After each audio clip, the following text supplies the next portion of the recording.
everybody. I'm Scott Binsack. It is February 6th, 2018. Thank you for joining me tonight. Today, SpaceX launched off a heavy rocket. It is an amazing sight. I'm sure many of you have already seen it, but I want to show it to you. I'm not going to be arguing memos tonight or going over this political nightmare. And Americans will figure it out soon enough that this is a huge distraction, one-sided memo. They want to put out the Democratic side with redactions.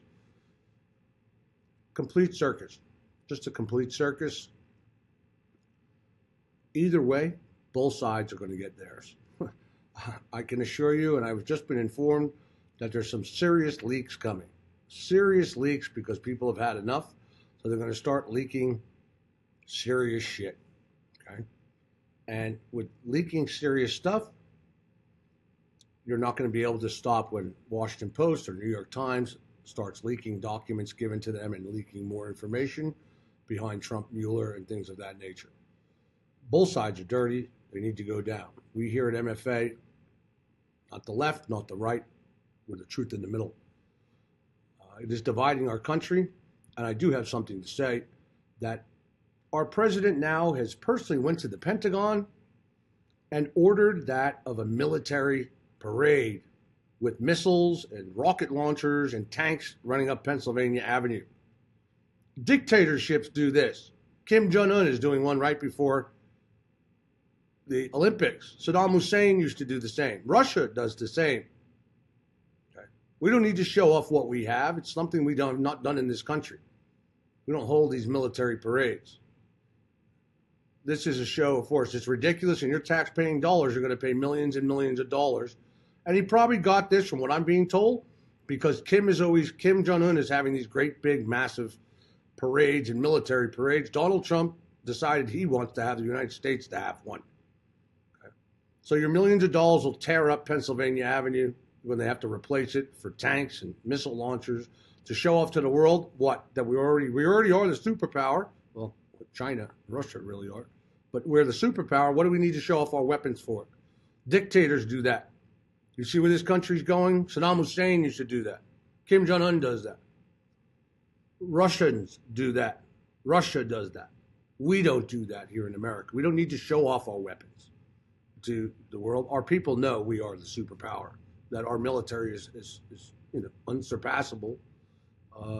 So they say. I believe that's up for argument's sake. But my point is, we do not have military parades in this country.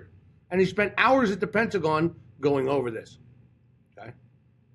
That money could go to our veterans. That money could go to some very, very other, important things. Dictators do that. Dictators hold military parades. Think about who has them. Putin, Kim Jong-un, Saddam Hussein used to have them. Iran has them. Okay? The United States, no. We don't show off our hardware. We don't have to show off our hardware. This is ridiculous. This is like maddening.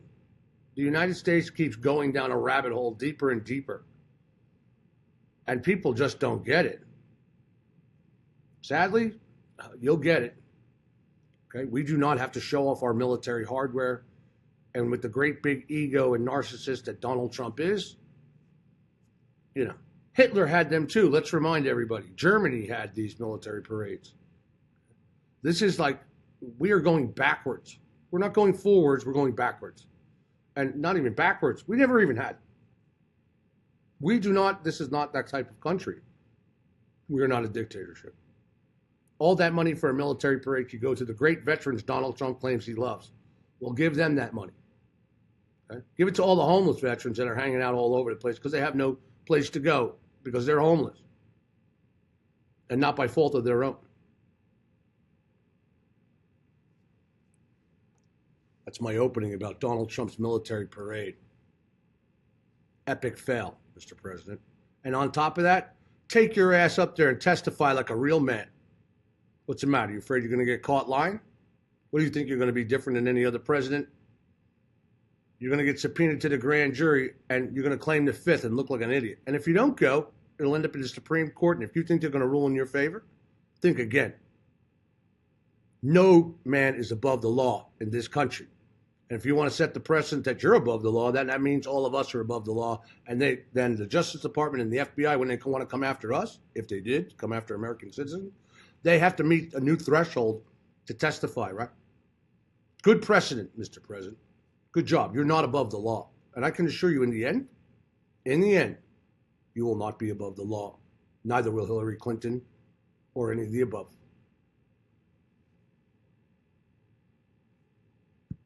I want to show you this rocket launch.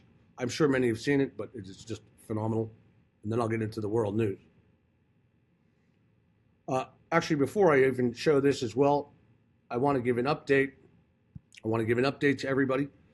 Today, a few months back, we sued our haters, the top 3 haters in this hate group that has been harassing MFA, myself.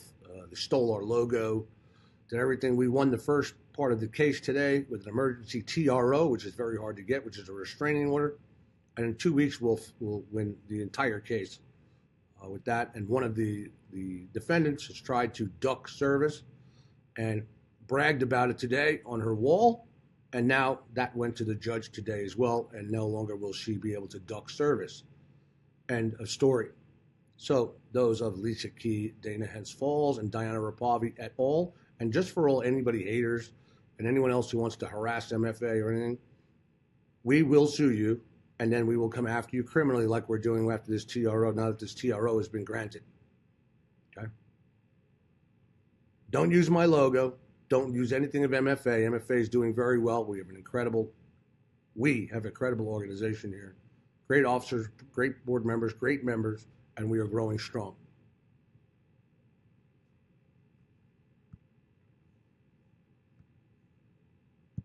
M1D engine chill is complete.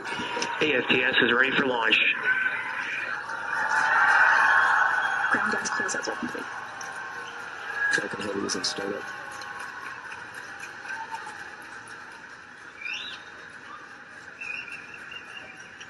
Stage 2 bracing for flight.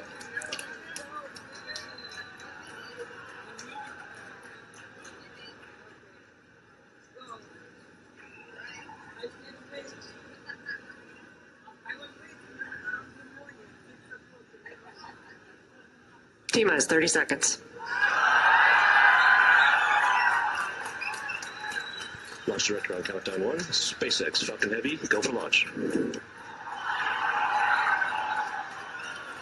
Falcon Heavy is configured for flight. T-minus 15, stand by for terminal count.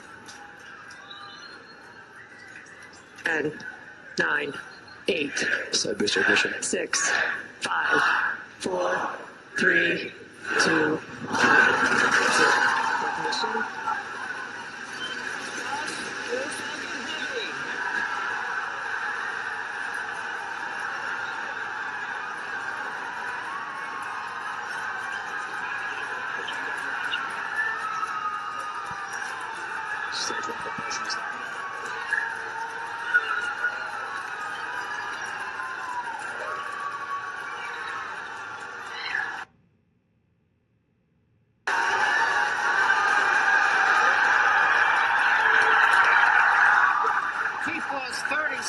If you can hear me over the cheering, Falcon Heavy heading to space on our test flight, building on the history of Saturn V Apollo, returning pad 39A to interplanetary missions. We're getting ready to throttle down to a max Q.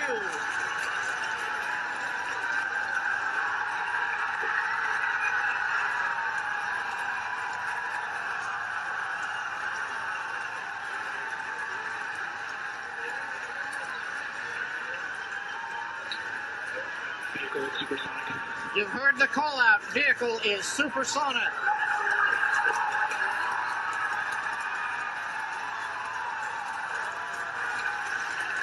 Side boosters are now throttling back up to full power. We're past max Q, the period of maximum loads on the vehicle. Next up, we'll be waiting for the side boosters to begin to throttle down prior to booster engine cutoff and separation 2.5 minutes into flight.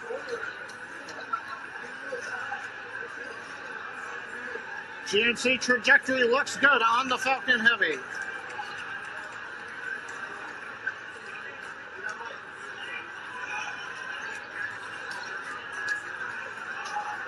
Reports show that the M1D engine performance is nominal.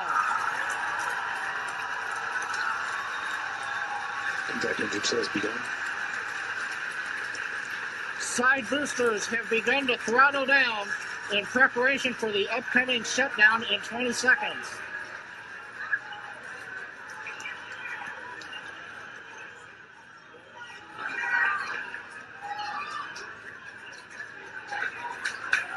Major event coming up with side booster shutdown and separation.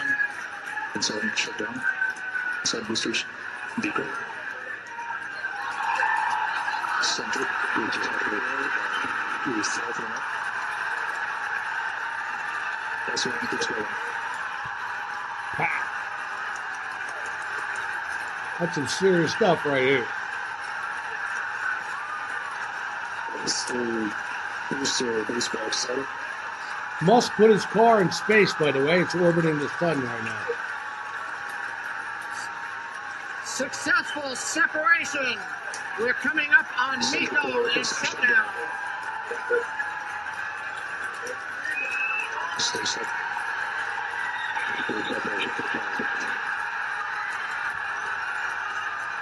Welcome back, ignition. Brisbane burn looks good on side boosters. Back burn started.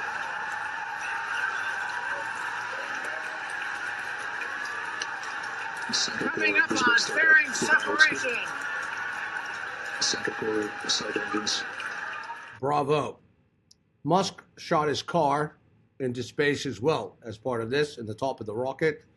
There was a car in there, and it is shot, and it's now, his convertible is now orbiting our sun, just so you all know. Very incredible feat. Many people say this is fake. This is not fake. This launch is definitely not fake. It is real. It is very real. It is not fake. And yes, of course, it's more advanced than what you know and what they're showing you. But what they're really doing here is testing these rockets, these large, heavy rockets, so that they can take a very large ship to the moon and then to Mars, and then you can land the ship and then, again, send it back up again. So they're really, what you're seeing here is the testing of these type of rockets.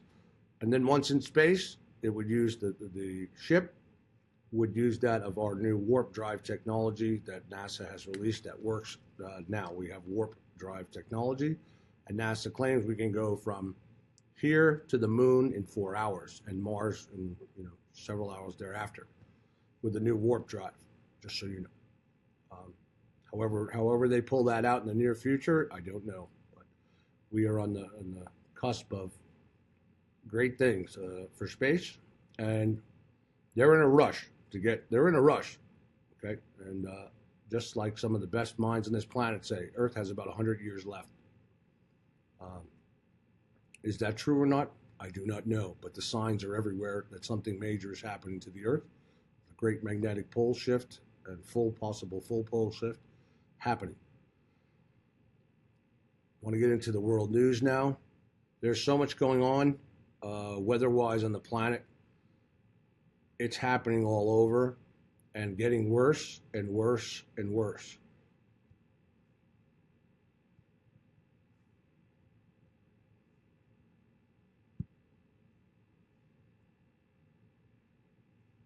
Now, another cold spell coupled with snow swept across Korea over the weekend, causing flights to be suspended again on the southern island of Jeju. Jeju International Airport halted flights between 6:35 a.m. and 8 a.m. on Monday, cancelling around 6 flights heading to Seoul. Several flights have also been delayed as airport staff work to remove snow off the runways. The airport is currently under wind shear and heavy snowfall warnings, and nearly 270 flights were delayed on Sunday, and this stranded hundreds of people on the island as well. An airport official advised travellers to check their flights before heading to the airport, as further delays are expected with heavy snow forecast until Tuesday. To the weather, and there is a storm brewing just as we begin the weekend in the plains and the Midwest. It'll then move east. This morning, take a look. Heavy lake effect snow triggering a massive pileup in I-94. That's in Hartford, Michigan. That new winter storm on the move tomorrow. The Northeast bracing for it by the end of the weekend. Rob Marciano with us live again tonight, tracking it all for us. Hey, Rob. Hey, David, the cold has settled back in. Right now, the wind chill where I stand is 5 degrees. And look at these numbers in the morning. That's about the story. It'll be 7 below in Boston, 9 degrees in Chicago. Not a whole lot happening with this system tomorrow. Maybe the northern part in the Great Lakes, the snow starts to fly. The southern part in the southeast, heavier rain in through Atlanta. I-95 on Sunday, mostly rain, but north and west, a good swath of 1 to 3 inches of snow. New England, Cincinnati, back through Chicago, half a foot around the lakes. And there you go, Super Bowl in Minneapolis, minus 17 for a wind chill. That is cold. I'm going to interrupt. There's some breaking news coming in right now off Reuters, and it's coming on to MFA News. Syrian air defenses just responded to a new Israeli aggression near Damascus. State media is reporting. In other words, finally, Syrian air defenses, which are Russian air defenses, have responded to Israel, the new aggression attack from Israel. There's no pictures to show you, but this is coming across Reuters as we speak. As I told you, you're going to see the Middle East erupt in a very, very big war beyond what was going on in Syria already. It's only a matter of time, and then you're going to have the North Korea front, which certain generals are trying to talk Donald Trump, McMaster, et al. Out of pre-emptily striking North Korea. But it is breaking now on Reuters. Syrian air defenses respond to new Israeli aggression near Damascus, state media. This is important because Syria has not responded back to Israeli attacking it over the past few months. And now Syrian air defenses, which are Russian air defense systems, have responded to new Israeli aggression. So I'm very interested to find out what they use with the S-400 or other system, and what Israel did, probably shot rockets inside of there to attack Syria. And now they've been met with new response to Syrian air defenses. So it's interesting to see what comes out of that.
Record-breaking snowfall in Moscow over the weekend led to canceled flights and power outages from fallen trees. About 55 centimeters of snow had accumulated in the city by Monday, February 5th. The Russian capital hit its entire monthly snowfall average by Saturday, and the snow kept on falling into Sunday. This beats Moscow's previous record for snowfall set in 1957. We're breaking all records everywhere across the planet. One person died and at least 5 were injured by toppled trees. More than 40,000 households lost power after trees also fell on electrical lines. Soldiers were ordered to help clean up the streets while authorities deployed plow vehicles. School for many children was declared optional on Monday when temperatures reached just minus 12 degrees Celsius. This isn't the only extreme weather record recently set in Moscow. In December, the city experienced the least amount of sunshine in a single month. For United News International, I'm Cambry Caldwell.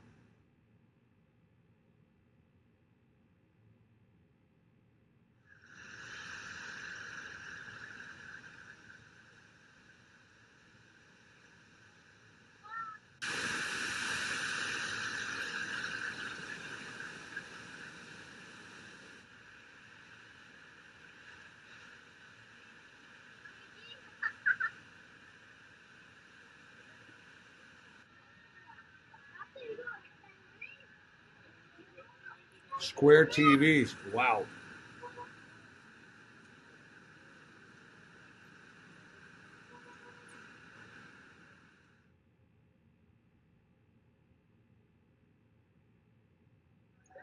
Hospital emergency rooms across the country are inundated with sneezing, coughing, sniffling patients.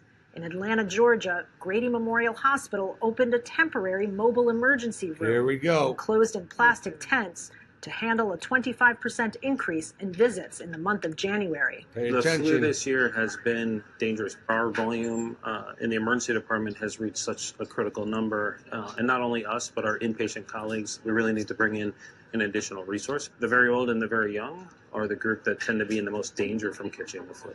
There's a cesspool of flu, a cesspool of funky flu at the ER right now. In Florida, one tired nurse posted this now viral video after working a 12-hour shift. Watch this. I'm going to teach y'all a magic trick. It's amazing. Achoo! Her advice is simple. Cover your mouth when you sneeze or cough, wash your hands, and avoid bringing healthy people to the emergency room. The U.S. Centers for Disease Control says the hospitalization rate for flu is at an all-time high this year. Pay attention, with epidemic 49 coming. of the 50 U.S. states reporting widespread flu activity.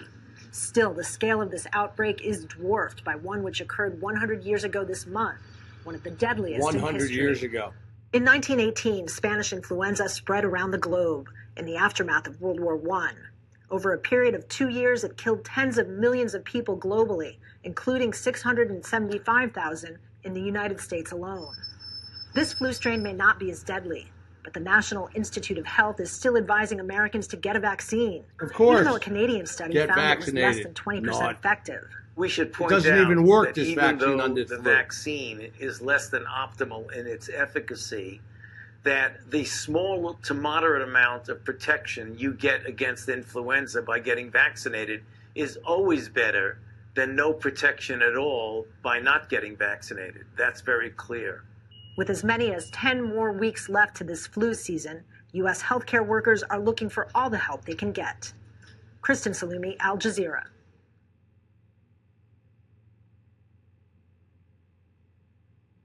Issa Sharif says some of his family members were killed in the war in neighboring Syria. He has also lost contact with others who have been displaced. Lebanon has been his home for 6 years. He is from the opposition-held province of Idlib, and for him, going back is not an option. We want a safe zone to return to. Otherwise, where do they want us to go back to? Do they want us to die? If we go back, we will be bombarded. There's nowhere safe. There's only death. Idlib is a de-escalation zone. There is supposed to be a ceasefire here. Instead, civilians are being killed in almost daily airstrikes by Syrian and Russian planes. Humanitarian agencies say the violence in some parts of Syria means it's still not safe for refugees to return. This is because Idlib is full of white helmets and that of the American-backed rebels, i.e. and ISIS, okay? Along with everybody else that hangs out in Idlib. Idlib's full of tons of caves. It was not the latest chemical attack faked area, but the one prior to that I did serious coverage on. Idlib was used as the fake chemical attack area for the last, not the current one, the one prior. Idlib is loaded with underground bunker-type areas for making munitions, hiding ammo, things of that nature, as well as hiding these terrorist figures. Are warning governments in Europe, the United States, and the region not to force them back. We, the 8 humanitarian organizations that are on the ground in Syria and in the neighboring countries, we call this report Dangerous Grounds for the simple reason that these women, children, and men have to be informed of conditions, and we have to assure that it is voluntary when they go back, and then we have to assist and protect the return. The UN doesn't have exact numbers, but the figures available show some 70,000 refugees returned on their own from neighboring countries last year. But aid agencies say for every returnee, there were 3 more newly displaced because of the violence. Since mid-December, more than 200,000 people had to leave their homes because of fighting in the southern edges of Idlib province. Pro-Syrian government forces control the main cities. They've recaptured a lot of territory from the opposition. ISIL has been pushed out of many areas, and there are local ceasefire agreements in place. But the picture is misleading. There are many areas where fighting continues. It's not just safety. There is widespread destruction. There are few civilian facilities left. Hospitals have been hit. Mass returns can't be sustainable if these people can't find jobs and if there is no health care or schools. There are no proper living conditions. Imagine if I need to take my children to a doctor. There are no health centers. There is no life there. I'm afraid of the day when they kick us out of here. Lebanon's government says there will be no forced returns, and any returns will be coordinated with the United Nations. But refugees here are still worried. So are aid agencies. That is why they are warning no one should be forced back to Syria without a plan that takes into account their safety and well-being. Sana Khudr, Al Jazeera, Bekaa Valley, Lebanon. Children in this remote part of Papua in eastern Indonesia are dying of disease and hunger. A measles outbreak is claiming lives, infecting children's bodies weak from malnutrition. Decades ago, the Asmat people were proud and feared warriors, well known for headhunting and cannibalism. Those traditions have now gone and only on display in museums. But the rest of the tribe's unique culture is also in danger of being lost. Our culture must not disappear. We have abolished bad traditions and are focused on the good parts of our culture. We used to like killing and eating people. That was clearly not a good sign of our culture. But our sculptures, our cultural festivals, we need to protect them. They can't disappear. The bad things have been taken by the winds. Modern-day goods have replaced what nature used to provide in the jungle. Instant noodles. This is what I say to people. You think you got it bad in this country? Stop complaining. Forests are no longer a source for food. All you crybabies out there that cry and say you got it bad in the United States or you got a bad life. It becomes painfully clear how a unique culture is rapidly disappearing. Instead of sago trees, plastic waste dominates the habitat of the Asmat people. Many say it's a sign that Indonesia needs to act fast if it wants to maintain its diversity and preserve this centuries-old culture. The whole world's going as hell in a handbasket. Because of the lack of good nutrition, diseases spread quickly. Many children have died because medical posts in remote areas are unmanned. Church leaders estimate the figure could be in the hundreds. We have to realize that this tragedy is a very important lesson to us. It shows how we have failed our brothers and sisters and not managed to bring welfare and healthcare to them. It shows that a lot has to be done. Church workers provide information to villagers about health. I have to say this, for someone who's been a world traveler, okay? For someone who's been a world traveler, I've been around the world, not everywhere, but I've been around the world to third world countries. And when you see how they live compared to how we live, okay, and how respectful they are and the morals and the values that these people have from Central America to Africa to Europe. They're raised differently. Family comes first. They work hard. Okay? I'm not saying Americans don't do that. I'm trying to say to you, though, it's totally different. It is totally different. It's like going to a whole other world. You see kids going to school in uniform, even with bare feet. But they are, walking in line and going to school and doing well in school and have strict rules and guideline, things. Good family, spiritual practices, religious practices, things of that nature, morals, values, and manners. And I've been around, I've broken bread at these people's homes, or even huts or cabins, or little, shanties, whether it be in the West Indies or Central America, or the above. So count your blessings. Most people don't count their blessings. I've been all over the world. I've been probably to almost every West Indian island, all through Central America. As well as parts of Europe. Point being, when you go to these third world countries, it's just amazing. And you know what? They're happy and smiling. They don't have the internet. They don't have to worry about arguing about a memo with their government, who's right or wrong with two-party system. Okay. Now, that's not to say countries like Venezuela and all that, big issues. Okay. But my point is they don't even care. Okay. They don't care. Most of them just don't even care. They are just good people and very poor, and very humble. People think success is how much money you die with, or how many cars you have in the garage, or how many houses you have. That's a very big misrepresentation. Success, to me, and what I believe it really is how far you've come as a soul while you're on your time on this planet, and before it's time to leave and go home. Okay? And it's a big lessons I have learned myself. We all have a purpose here, but being kind and humble and real go hand in hand with that. Food, but proper education facilities are seriously lacking. We visited a school with only one teacher present. The head of the school had not shown up for work for 4 years. The government admits its approach has failed. What we found is that the services we provided were not enough. They did not reach the right people and were not effective, or it was the wrong approach altogether. Now, we are discussing with several ministries to see what is the best approach that suits their culture and level of development. President Joko Widodo suggested relocating the more than 100,000 members of the Asmat tribe to a town, but that was immediately rejected.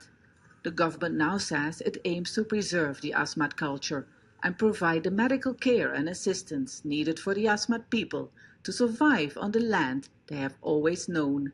Step Fasten, Al Jazeera, Agats, Papua. Another night of Russian air raids across Syria's northern Idlib province.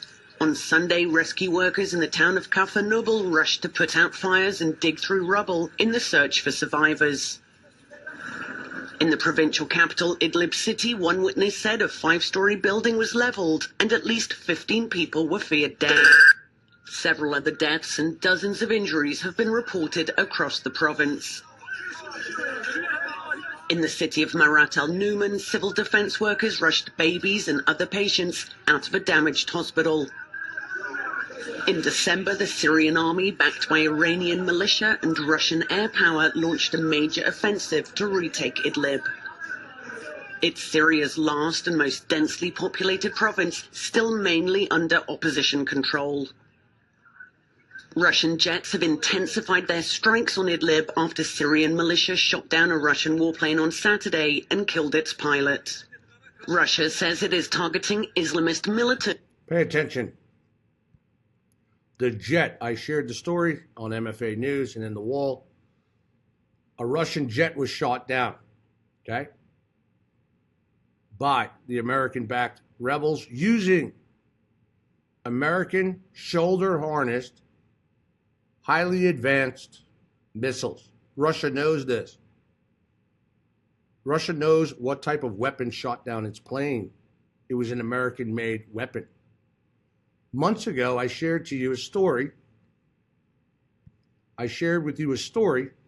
how we had decided to up our military sales to Saudi Arabia, and that these surface-to-air shoulder-harnessed missiles would end up in Syrian rebels or ISIS's hand, and that they would shoot down a Russian jet to try to create a major event. What just took place? Right here. You can go back in my show, word for word. I said exactly this would happen, and a few months later, it is happening exactly the way I said it was. And they shot down a Russian jet, and then they horribly murdered the pilot against all international rules. Russia now has had enough, and that's why I just read you that breaking story from Reuters that Syrian air defenses have now gone after an assault by Israel onto Syria. Now the war is heating up, and Russia and Syria, with Iranian-backed forces, will not put up with the bullshit. I said exactly this event would happen, exactly how it happened, and it's happened. Several months ago, I'm going to find the video clip to prove to everybody, and I said the weapon would come from the United States to the Saudis. The Saudis would get it over to, and this is how we're backing ISIS and the Syrian American Army, which is McCabe's army, if you want to call it that. And that's who the Turkey is fighting against. So Turkey's actually fighting in a proxy war with the United States and the Syrian American Army. And sure enough, this.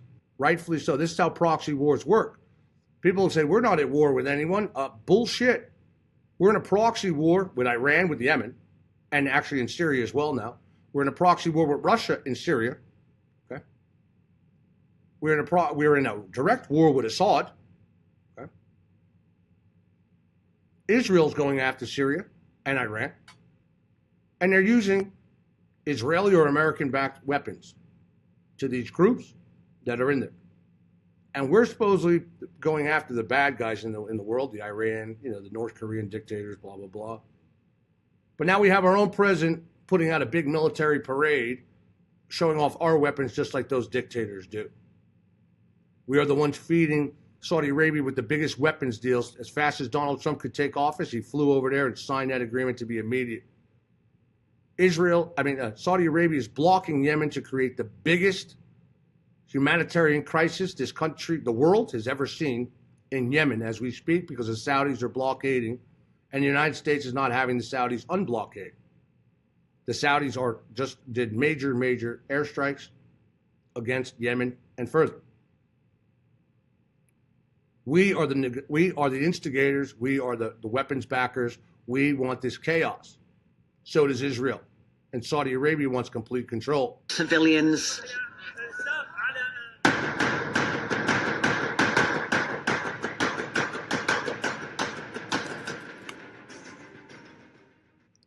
On February 3rd, militants shot down a Su-25 warplane of the Russian airspace forces with a man-portable air defense system, MANPAD, over the village of Khan al-Sabil, southwest of the city of Sarakib, in the province of Idlib. Originally, Jaish al-Nasser, a militant group that had been supplied with U.S.-made Tau anti-tank missiles, What did I say? claimed that its members had downed the warplane. U.S. supplied. U.S. supplied. U.S. supplied.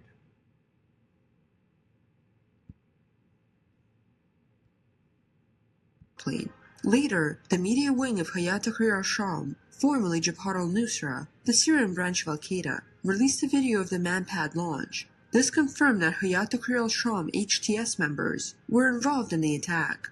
The Su-25 pilot ejected, but was killed in a fighting on the ground. The militants were not able to capture him alive. According to the Russian media, the pilot identified as Major Roman Filipov. He was a former Ukrainian pilot from the city of Simferopol, in what is now the Russian Republic of Crimea. On the same day, Russian airspace forces delivered a series of high-precision weapon strikes on the area from which the MANPAD was launched, and killed at least 30 militants, according to the country's defense ministry. On February 4th, over 70 Russian airstrikes hit positions of the HTS and its allies. According to the Russian MP Viktor Volodarsky, Syrian and Russian forces are working to trace the MANPAD missile and to find how exactly it had appeared in the hands of the militants. Pay attention. The Idlib incident took place while the Syrian Arab Army SAA and other Okay, so the Russians now are now tracking how that weapon got into their hands and how it got there from the United States. And once they prove that it came from the United States, and possibly our CIA and or Saudi Arabia supplying it to them, guess what? Russia is not going to sit back anymore and allow their pilots and planes to be attacked in Syria. And you just, as I read earlier from Reuters, breaking Syrian air defenses went after a strike by Israel last night. Government factions were focusing on combating ISIS in northeastern Hama. Government forces liberated the villages of Al-Judaidah, Samiriya, Huriza, Tulayhat, Abu Qusur, and Ma'asaran. HTS, the Turkish Islamic Party TAP, and their allies used the situation to launch a large-scale attack on SA positions in eastern Idlib on February 4th. By February 5th, they had entered Tel Sultan, Ras Al Ain, and Baris. The main fighting took place in Tel Sultan, where 25 militants were reportedly killed by the target forces. The situation on the front line remains tense. On February 3rd, 7 soldiers of the Turkish Armed Forces TAF were killed in clashes with the Kurdish militias. 5 soldiers died in near the settlement of Sheikh Haruz, northeast of the YPG-held city of Afrin, where Kurdish forces targeted a TAF battle tank. One more soldier died in a separate incident in the Afrin area. Another one was killed in the Turkish border province of Kilis. It is interesting to note that Ankara continues arguing that Turkish forces fight some mysterious ISIS terrorists in the Afrin area. However, for all neutral observers it is clear that there is no ISIS in Afrin. On February 4th, the TAF and the Free Syrian Army entered the villages of Hajj Bilal and Sheikh Khuruz. YPG-YPJ forces repelled Turkish-led attack on the villages of Blika and Shakwarzi, where they had reportedly destroyed a bulldozer of Turkey-led forces. Reports also appeared that Faylaq al-Sham, the Free Idlib army, and the Nur al-Din al-Zanki movement had sent their fighters to participate in Ankara's Operation Olive Branch in Afrin. If this is confirmed, soon the YPG-YPJ will face an additional pressure on the ground. Our top story for this half-hour: Turkey has warned American soldiers in Syria of the possibility of being treated as terrorists if they keep backing Kurdish YPG militants.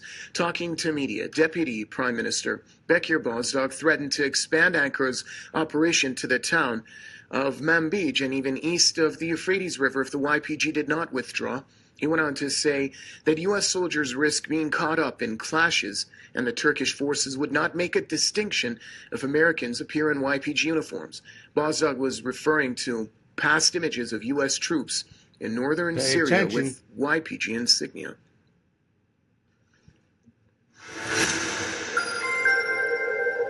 The Pentagon has unveiled a new plan to diversify its nuclear arsenal and develop new, smaller atomic bombs to counter Russia's growing nuclear power. On February 2nd, the Defense Department presented the new policy suggestion in what's known as the Nuclear Posture Review, the Pentagon's first nuclear review in 8 years. It argues that Moscow views U.S. nuclear weapons as too big to be used, making them no longer an effective deterrent. The Pentagon argued that developing smaller nukes would challenge that assumption. President Donald Trump applauded the new policy, saying that previous administrations had deferred much-needed modernization, while other nations had increased their nuclear stockpiles. China, in response, said it firmly opposed the Pentagon's nuclear policy review. For United News International in Washington, D.C., I'm Caitlin Mangum. Moscow has condemned the, quote, bellicose and anti-Russian nature of the new U.S. nuclear policy that calls for developing new, smaller nukes. Russian Foreign Minister Sergei Lavrov expressed deep concern about the strategy, calling it confrontational. He warned that his country will take necessary measures to ensure Russia's security. China's defense ministry has also slammed the U.S. for portraying Beijing as a potential nuclear adversary in its nuclear strategy review. The Pentagon released a document on Friday. It contains plans to revamp U.S. nuclear arsenal to diversify its options against potential enemies. In the summary of the nuclear review, U.S. Defense Secretary James Mattis named China and North Korea as potential threats. He also noted that the focus of the program will be on countering Russia's nuclear activities. The top nuclear envoys of South Korea and the United States met in Seoul on Monday to discuss North Korea's participation at the Winter Olympics here in South Korea and other issues concerning the Korean Peninsula. They said they were satisfied with how events were unfolding, but more needed to be done.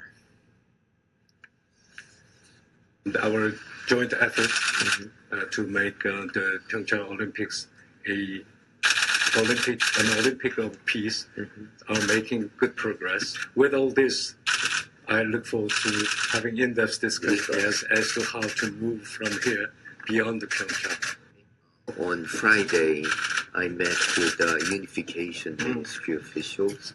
So we had good talks, and I think everyone was happy at the level of cooperation, collaboration between U.S. and South Korea leading up to the Games. Seoul's foreign ministry said the two envoys pledged further cooperation with countries like Russia and China on dealing with North Korea and promised to continue working closely together to try and convince the rogue state to, quote, make the right choices. Later, Yi also held a phone conversation with his Japanese counterpart, where they also reiterated the need to continue efforts to bring North Korea back to meaningful dialogue.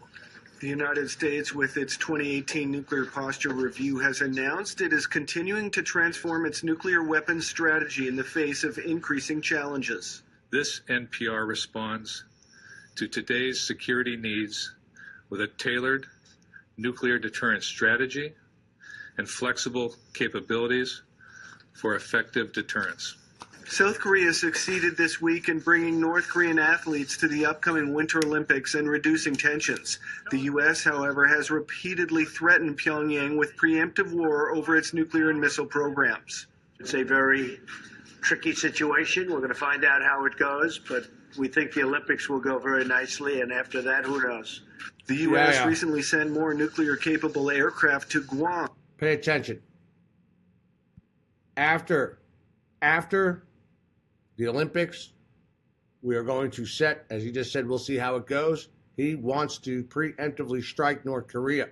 And they're going to use the missile tests that I showed you the other night that were not safe. And now you're seeing more propaganda reach out that Kim will be able to reach Hawaii and the United States much sooner than they thought. So pay attention to all these little drips that are going to come out between now through the Olympics and then thereafter to support that of us preemptively striking North Korea, and it will be pretty much within probably 30 to 60 days after the Olympics. And that matches what I'm being told as well. And all of this dropping of this is coming out. And that's going to trigger even further with Russia and China. Striking, they're trying to talk out. There are generals trying to talk Trump out of striking North Korea. He's going to do it. McMaster's wants him to do it. Deep State, McMaster's, et al. Want him to strike North Korea, possibly with nuclear weapons or large extreme bombing to that of all Kim's nuclear sites and whatever. And Kim will, if he gets word of that it's for sure that we're going to strike, he will strike first, and or after he's struck, he will strike right away across the border with South Korea. Write down what I'm telling you. And watch between now through the Olympics, and then like thereafter, all the different signs coming out about North Korea threat, we can't handle the threat. They could strike, they could hit Hawaii, they could do this, da-da-da-da-da. And this will be the breaking point if Trump preemptively strikes North Korea based on propaganda and bullshit that will break the Chinese and Russia with us, without having to create a possible serious World War III. As part of increasing rotational deployments to the region. North Korea Friday warned the U.S. its frequent military maneuvers and war games risk armed conflict.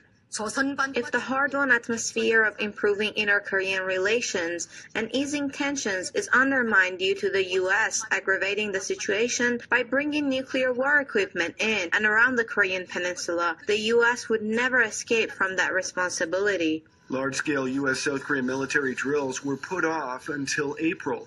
The U.S. is determined for these military exercises to go April. on. And I think that South Korea has pretty well said that it, too, is going to go through with the exercises. It's during those exercises, before and during, that we'll really test the strength of the alliance. I just want to say to our members here, thinking that possibly Hawaii is going to be hit by Kim, Kim does not have the technology to send an ICBM, nuclear-tipped ICBM, to hit Hawaii. I can assure you of this. Okay? If Hawaii were to get hit, it would be by one of our own and blamed on North Korea as a false flag. Listen to what I'm telling you, and as I brought up about that missile test and the missile warning. There was a missile shot and the missile warning system, and the gentleman reported it and saw it on his screen.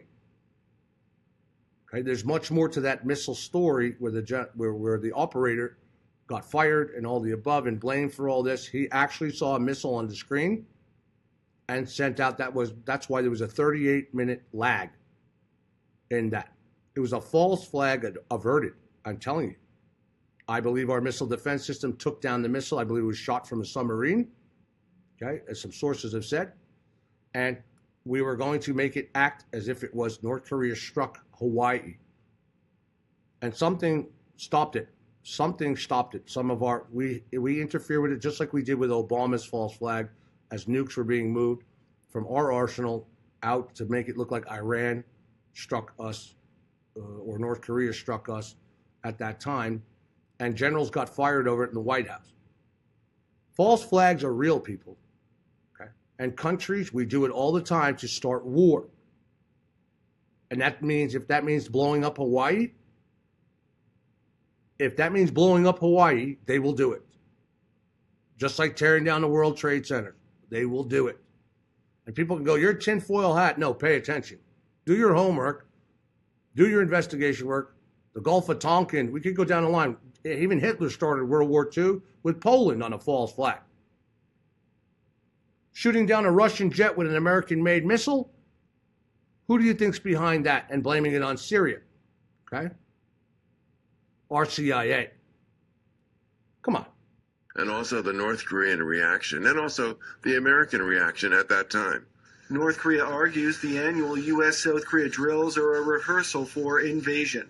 The United States has provided little support for the Olympics truce of ancient times with repeated threatening remarks and behavior, despite the games set to begin in just a week. And indeed, we'll have to wait and see what effect the so-called Peace Olympics will have on the ongoing tensions surrounding the Korean Peninsula. Frank Smith, Press TV, Seoul. Let's discuss the issue. Joining me from Beijing is author and columnist Einar Tangen. Good to have you with us, Einar. This is a union of concerned scientists is saying that the move increases the risk of a nuclear conflict. Do you agree with that? Absolutely. I mean, there's no reason to be asking for low-yield nuclear tactical weapons unless you intend to use them. Pay attention. What's odd is that Donald Trump is using Russia and China as the excuse when it's far more likely that his targets are either North Korea or Iran. What'd I just say? And what about what I just say? And I didn't even watch this. I mean, I put it together with the thing, but I didn't even about nuclear disarmament. Listen it hasn't to word signed for treaties related to that, and then it is calling. Mr. Trump is calling as a threats. Russia and China is calling them as nuclear threats. Well, this has been one consistent theme from Donald Trump is that he supports the military-industrial complex. Every country he has visited, he has sold weapons systems to or encouraged them. Okay, so now let's ask us all something. The president that everybody loved, okay, and voted for, is supporting what since he's come on? The military-industrial complex. That is New World Order. Just so you know that. The military-industrial complex, like what kept us in Vietnam when we shouldn't have been there. And by the way, anybody want to watch a very, very good movie on a true story? Watch the new movie, The Post.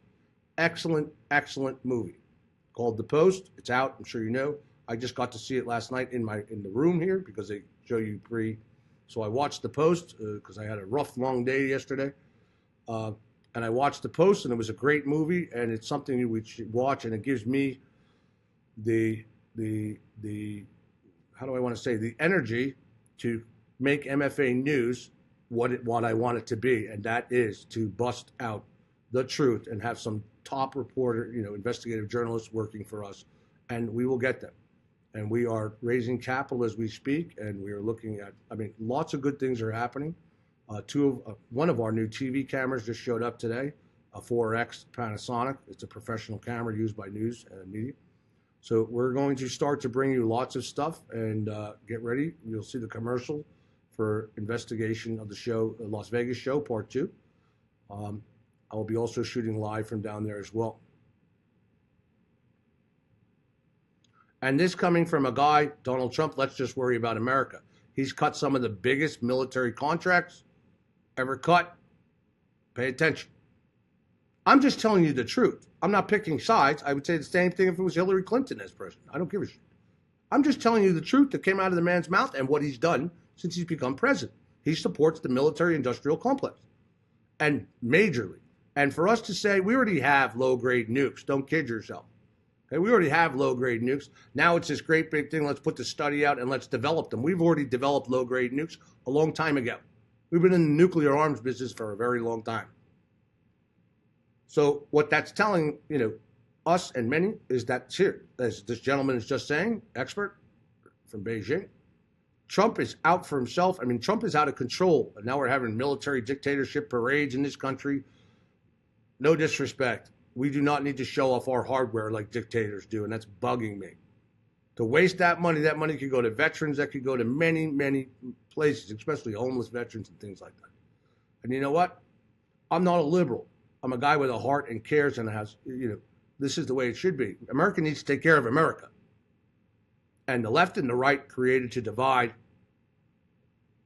and make you, and to control. To do so.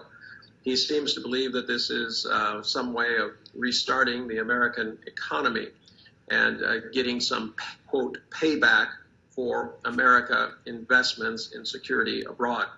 This runs counter to all, I think, rational belief that we need less conflict, less weapon systems, and certainly fewer nuclear weapons.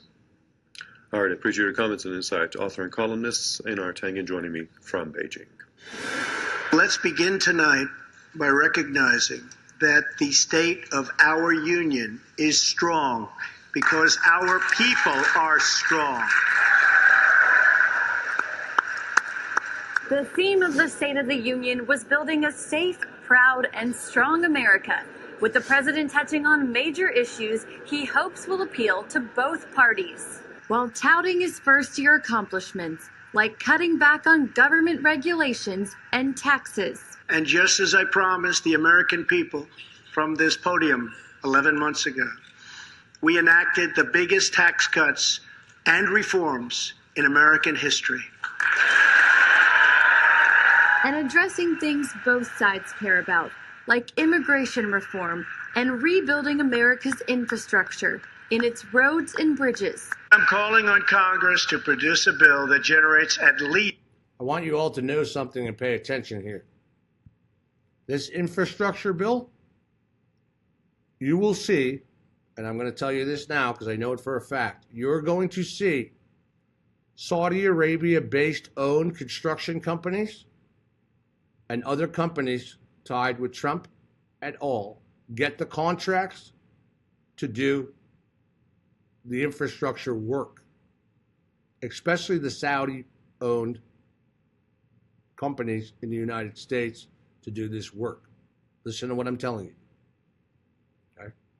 I will show you after, if this bill gets passed, we will see who gets the contracts, how many U.S.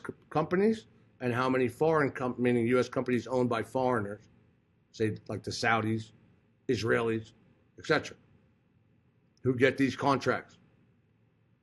Pay attention to what I'm telling you. At least $1.5 trillion for the new infrastructure investment that our country so desperately needs. But despite the president's best efforts to speak to the other side of the aisle, many times during the speech, more moderate Democratic senators like Joe Manchin were the only members of the party standing. Just to sit there shows us I just wasn't raised that way. A lack of civility, a lack of respect. Manchin says the president's speech was more bipartisan than he's heard in the past. We're going to have to join, and he's put the olive branch out, and let's grab it and work together. Following the speech, Republicans spoke highly of the president's address and his first year in office. It was so inspiring. He talked about making America great again, as he did in the campaign. What a remarkable year, because anyone have ever predicted the outcomes of what's happened this year. Number one, we have the most pro-life president we've ever had. And many were impressed with the president's promise to protect religious liberty in America and rely on God. In America, we know that faith and family, not government and bureaucracy, are the center of American life. He contradicts himself all the time. Is in God we trust. Congressman Jody Hice, a former pastor, told CBN News he was moved by the president's commitment to God. And it's very moving for me and refreshing to have a commander-in-chief speak with such boldness as to the foundation of our faith. For the next several days, Republican lawmakers will meet with the president at the annual GOP retreat to put the policies he outlined into action as they look ahead to the 2018 midterm elections. Reporting from Capitol Hill, Abigail Robertson, CBN News. Amazing. Simply amazing. if you really listen to our president, he contradicts himself on a daily basis. Says one thing one day to please this person, next day says something else to contradict that. It's amazing. If you keep up and keep track with it, okay, and again, this is not about, I don't want to hear about what Obama did as opposed to what Trump did. Trump's the president, and that's why I'm talking about him. If Obama was the president, I'd be bashing him too, if he was doing something to be bashed. I don't believe anything this man says. One day it's one thing, next day it's something else. He's unpredictable. He's not stable at all.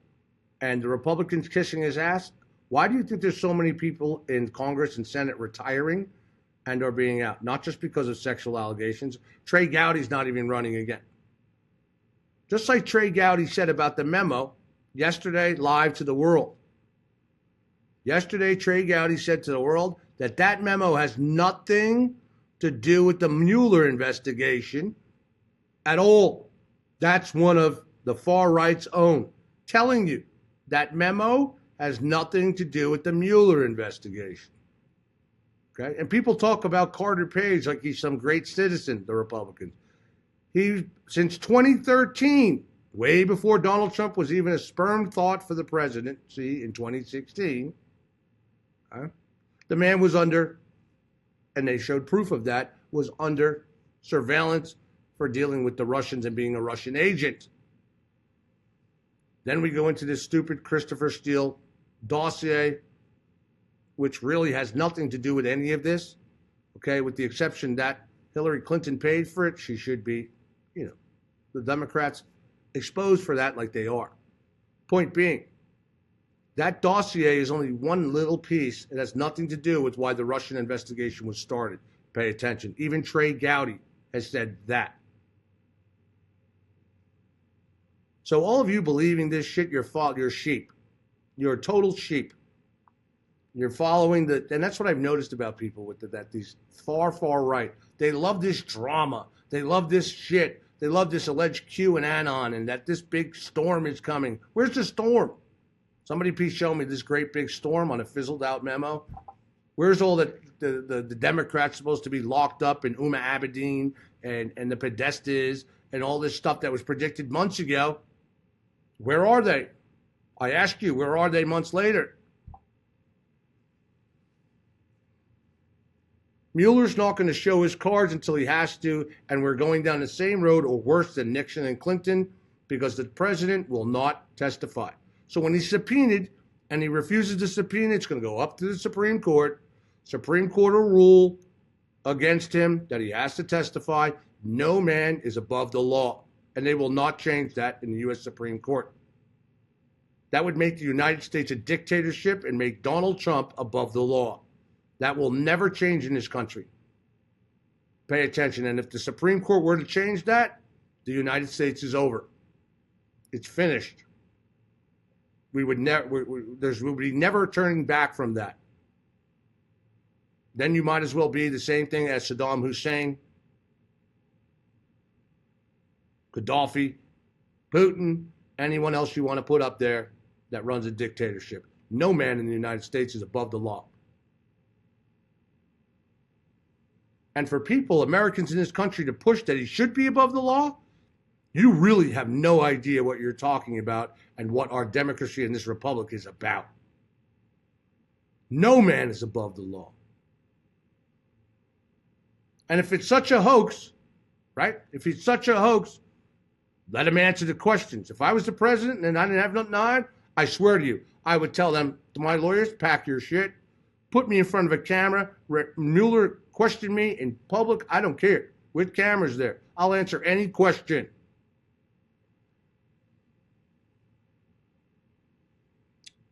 Unbelievable. And people will argue with you to the death about the memo. Trey Gowdy even came out and said the memo has nothing to do with the Mueller investigation. And it doesn't. But they want you to believe that all of the FBI and the Justice Department is tainted or was, and certain people at the top, key people, okay, need to go. All this is a basis for Donald Trump to fire Rod Rosenstein and then thereafter Mueller. It's still not going to stop the truth from coming out. Just like it did not do for Nixon. It did not. And that's why I'm telling you, watch this movie, The Post. It was created by Steven Spielberg. It is a phenomenal Academy Award-winning piece with Tom Hanks, Meryl Streep, everything. Watch that movie closely, and you will see. And how it ends is phenomenal. Phenomenal. No man is above the law in this country. And the minute you start putting our president above the law, you've now created a dictatorship, and we do not live in a communist country.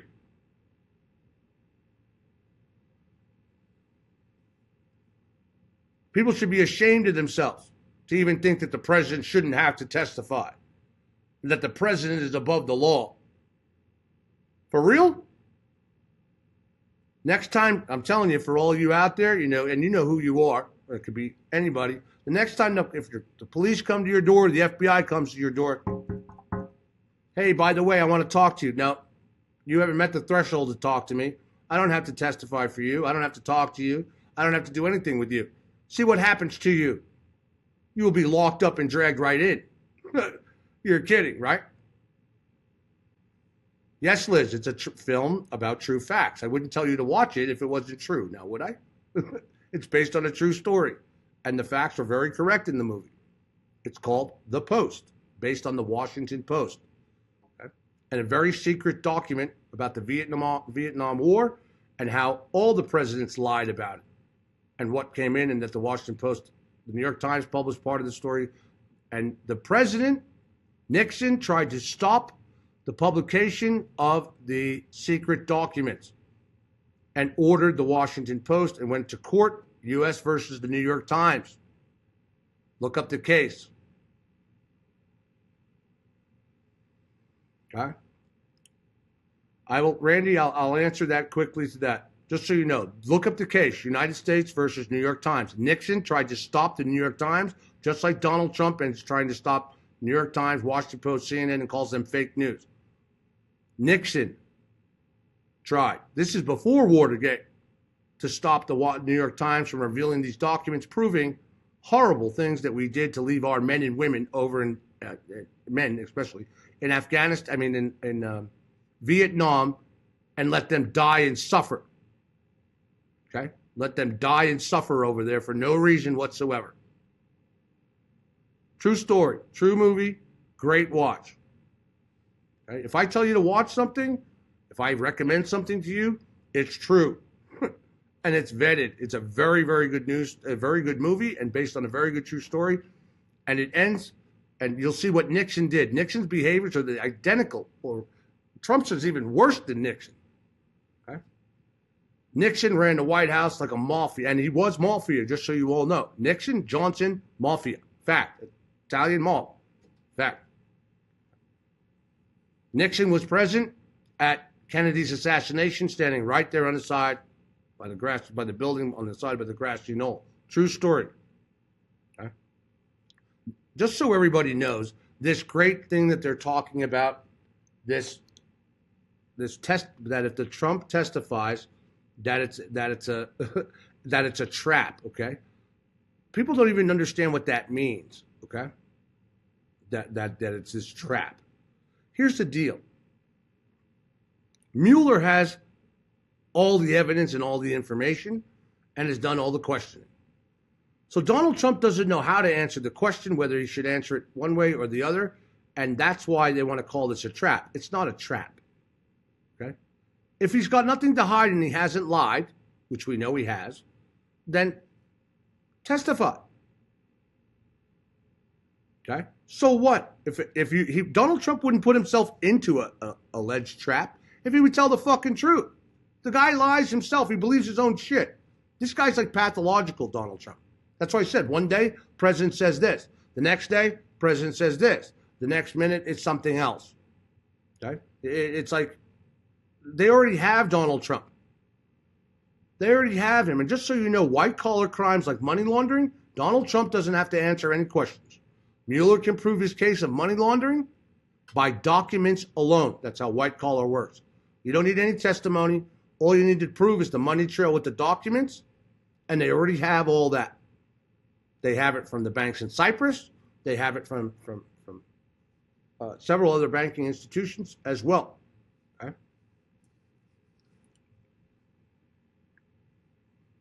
It's amazing how many Americans are misled on how our policies and procedures and law works and things of that nature. Donald Trump is not above the law. And he'll take it to the Supreme Court to stall. You see, he's stalling for time. Mark my words. He's stalling for time so that they have to go to the Supreme Court before he can testify or do anything like that or force him to testify. Then if he takes the fifth, he looks guilty, which he would disrespect. And he's stalling because if he declares war against North Korea or Iran, you cannot impeach a sitting president during wartime. Pay attention. This is all stall tactics.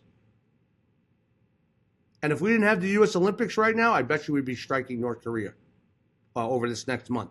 Olympics, excuse me, over in Seoul. Listen to what I'm telling you. This isn't a game. This guy is out of control. Out of control. Military parades and hardware, and I don't have to testify. I'm above the law.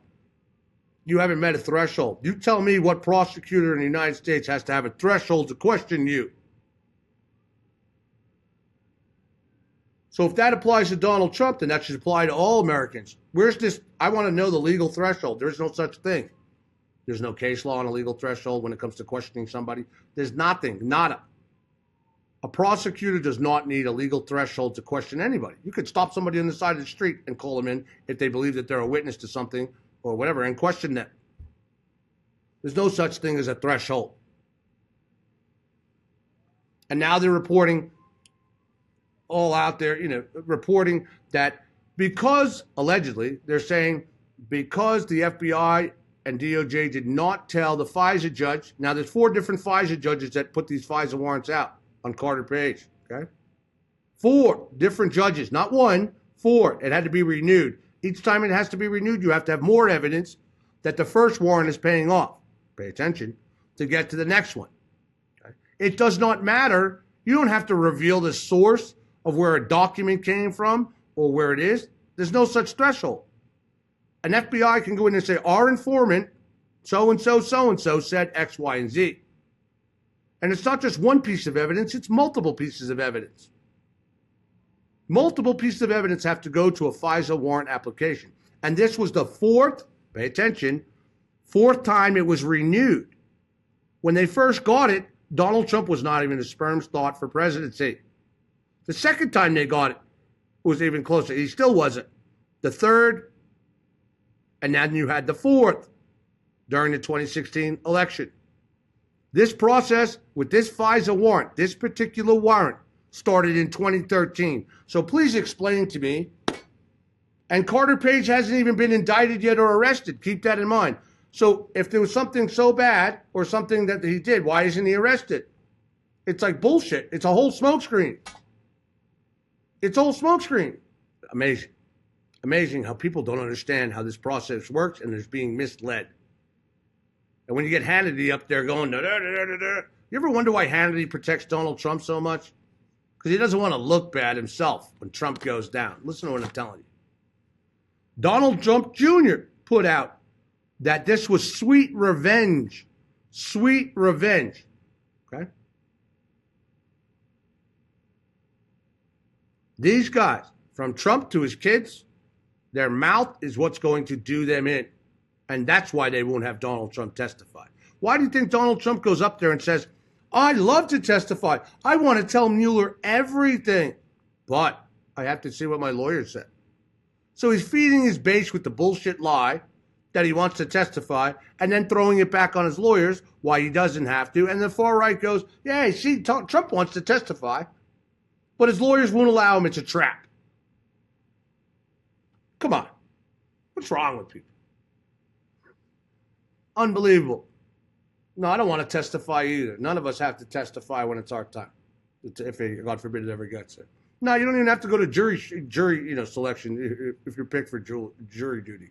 Let's just fucking throw that out there too. We don't have to do anything anymore. If it's good for the president, we don't have to do it either. You know what I mean? Hey, I'm just saying. Just saying. This country is under a complete attack. It is a joke. And I want to remind people, during the Nixon era, the Republicans The Republicans stood up for the truth and put their own president and forced their own president out for being corrupt. What does that tell you about the Republicans, Senate and Congress then? They were working for the American people, not the party. In this case, Trump and Nunes and them have destroyed that. They are working for themselves, not the American people. These senators and congressmen, even on both sides, they seem to forget they work for the American people. And you want to know why they forget? The American people don't remind them enough. The American people don't stand up enough to remind them, you work for us. You don't work for yourself, and you don't work for this party. We elected you. The people elected you. And what you're seeing now is a breakdown in our constitutional process that has been put in place to protect their own. And then I'm going to tell you, I'm going to remind you again, Nixon, the Republicans put the people over party and put the truth out to the American people about their president. I give them then the utmost respect, and that's when there were some morals and values still left in politics. Now this has become a massacre of our constitutional rights, and they're using internet, social media bots to push this agenda of release the memo, of, you name it.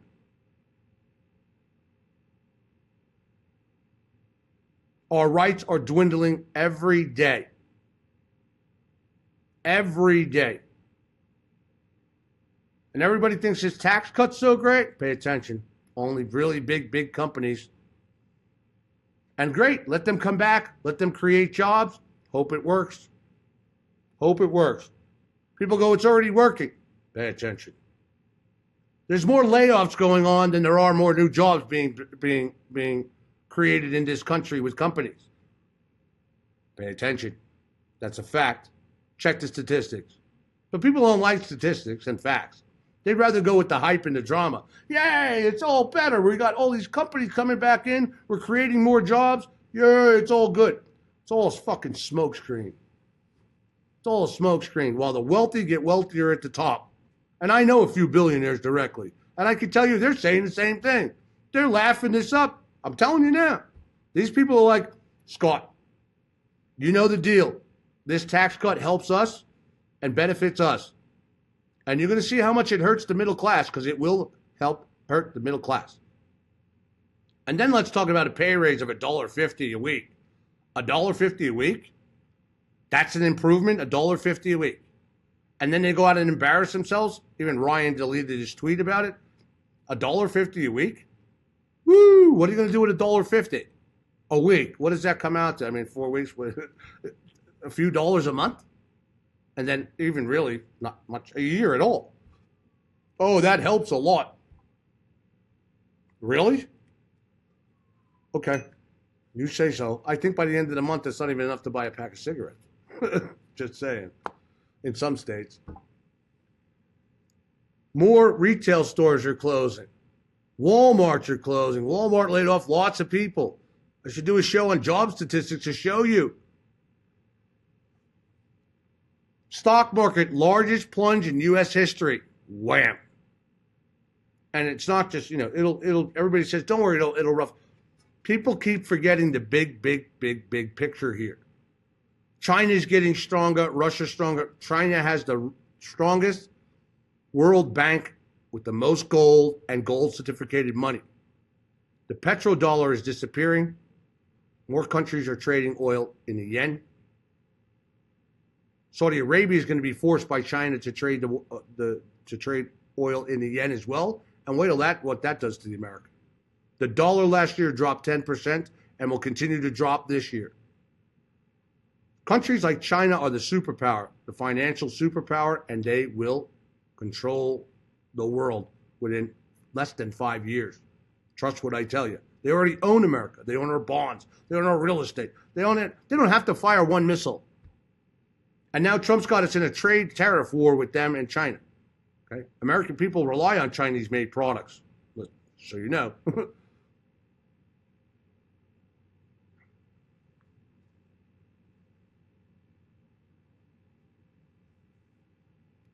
Just amazing stuff. And, you know, last night I was going through one of these things where I'm saying, why do I even do this anymore?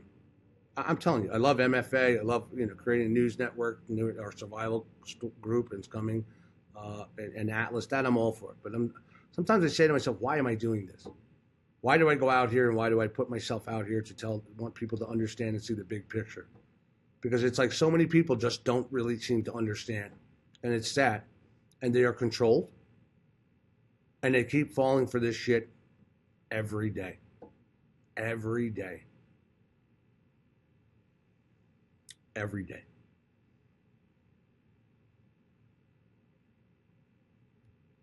Every day. But no, I'm not going to give up, and I'm not going to stop putting the truth out there. People, the two-party system is no good. There is such division and hate in this country right now. I think it's the highest it's probably ever been. There's no mutual respect. There's no morals. There's no values. And many people look up to Trump like he's a god, and that's pretty scary.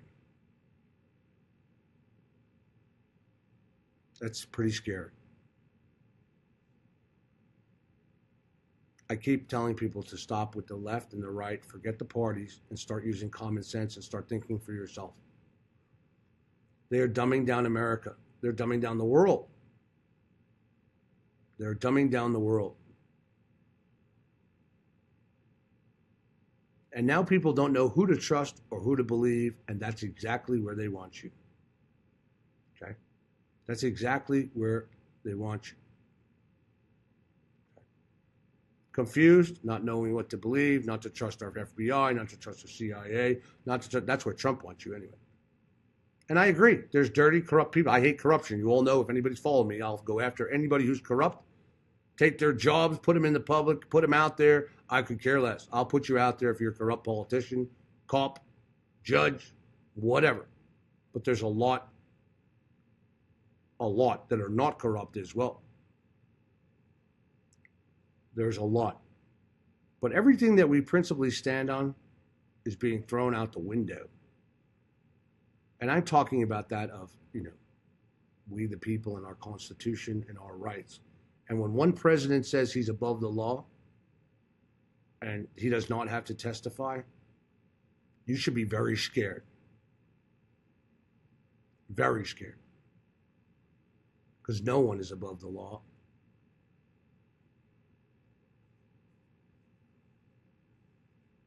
Good night and God bless.